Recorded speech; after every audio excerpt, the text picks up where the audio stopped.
Well, folks, I guess it's true what they say about those who have nothing to lose. They're truly the most dangerous because they can say or do anything that they want. And one person that's been showing that lately is Sage Steele, former ESPN reporter, and by her own admission, a little right of center in her political views. I mean, she's been pretty vocal about her support of Donald Trump over Joe Biden, the C-19 jab, as she was suspended from ESPN for comments she made on Jay Cutler's podcast, talking about how the jab mandate was sick, and how she had until September of 2021 to get it or get fired, and maintaining that she nonetheless respected everyone's individual decisions, for which she sued ESPN for violation of her freedom of speech. And in August 2023, the lawsuit was settled, and she decided to part ways with ESPN. And it appears that ever since she's been out from under ESPN's thumb, she has pulled no punches in exposing their grift, as she was recently on Tucker Carlson talking about the hypocrisy she encountered at ESPN. This is my honor. Thank you. What a great response.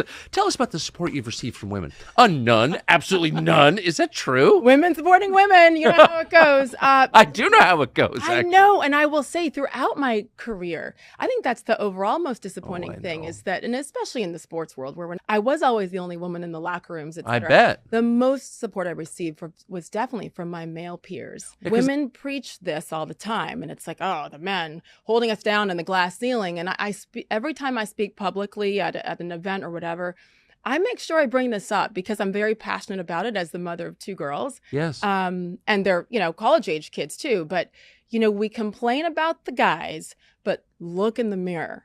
What do we do to each other first and foremost? Why? What is that? They pit us against each other.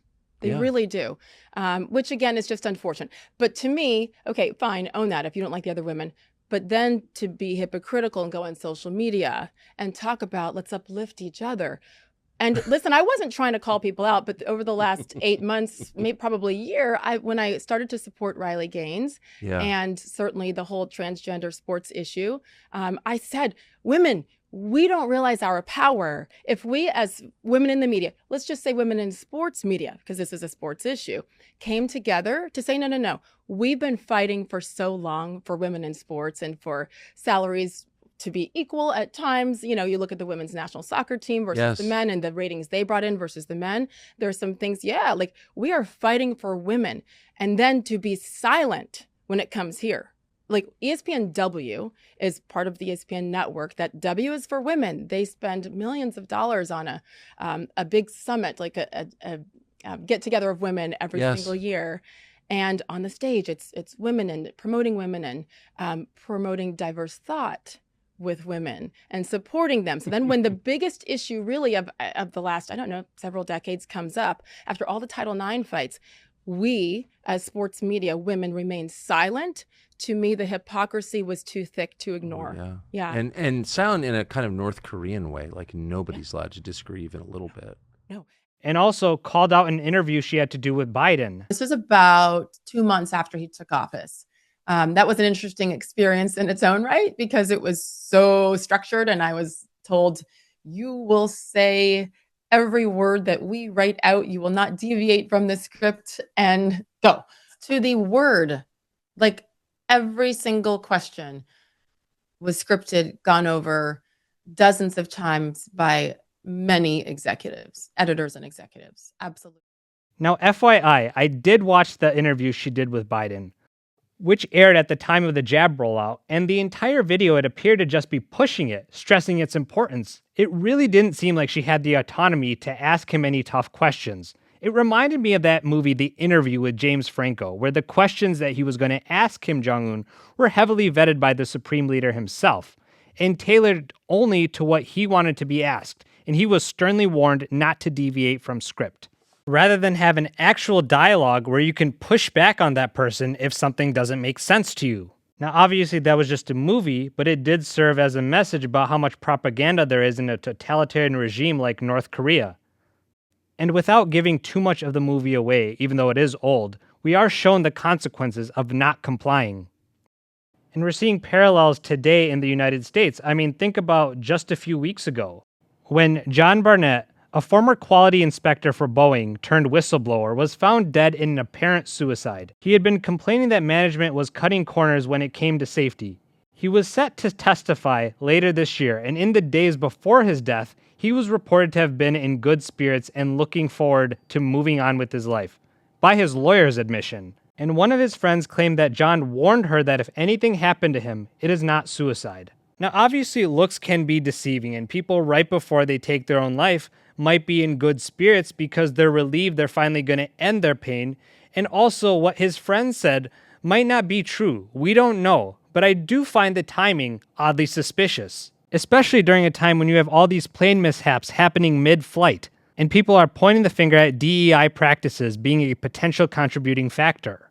And who knows what John's testimony might have brought out. It could be that he says that the resources that should be going towards quality and safety were being spent too much on DEI initiatives. Again, we will never know, but it's a very scary time to live in when you might be taken out by the government because you disagree with them ideologically. And so that's why I have so much respect for people like Sage Steele, because she's lost a lot over the last few years because of her standings. But despite all of it, she still has the heart to speak on these issues. And let's see what she had to say on Patrick Bet-David's podcast on Valuetainment. A lot of cooks in that kitchen of coming up with the scripts and the exact questions and the exact wording, and I was to stick to that script. Was there anything in it, Sage, that you in your heart, like, you wanted to be like, wait a minute, did anything, or was it just so scripted that you didn't even have a chance to think of something different to, like, press him on it? Because obviously, I mean, you couldn't, but was there anything inside that you couldn't. wish you could have said? Yes. What would be one of the things that you wish, honest God, Sage, I'm so Good curious. question. Because I saw it, Sage. What was the burning one that you could have been like, hey, guys, I don't give a damn if it costs me my job. Boom. Yeah, it was the first question, one of the first questions out of the gate, which was about the potential at that time, potential cancellation of the Major League Baseball All-Star Game in Atlanta. Oh, wow. Based on quote-unquote illegal racist voting laws in the state of Georgia. Wow. And he said that he would be fine with, and he would support removing the All-Star Game from Georgia, from Atlanta, because of the racist voting laws, when I think his answer was about, you can't even bring water to people standing in line. I'm like, what? What is he even talking? That was that the Sage? Was that the whole, black people, they can't get IDs, so how are they supposed to vote? They're supposed to know how, yes, no idea. That's exactly what it was. I mean, and hello, have you seen me? I wanted to say, so you're telling me that because of the color of my skin, I'm not smart enough to be able to remember to bring my driver's license to when I go and stand in line to vote, or to get one in the first place? Like, stop. What you're saying is actually racist. That's what I'm saying. Yeah, he's the most, if you go to the history, the track record, he has said more racist than any president, and they just go, he's old. And that guy, go look at his past of put y'all back in chains, and if you don't vote for Trump, then you ain't black. And you ain't black. And the amount of he has said about black people, nobody But cares. it's also in the state of Georgia, and that's what many Democrats, of course, and the left in the state of Georgia were saying, that this is so racist. And I'm like, is it this simple now, where you as the commander-in-chief are able to say that that's racist, and there's people not bringing water to, only black, you're going to give water to white people, not black people. Not black. Like, shut up and stop. So that was what I would have loved to have said, is please, can you tell me, so does that mean, like, which ones of us are smart enough? Is it because I'm lighter skinned? Like, what are we saying? That's what I wish I could have said and done. See, this is a person who truly knows her worth. She knows when she's being treated like a simpleton simply because of her race. And any rule or anything that bends the rules favorably or unfavorably based on the color of your skin is racism. And in this case, reverse racism.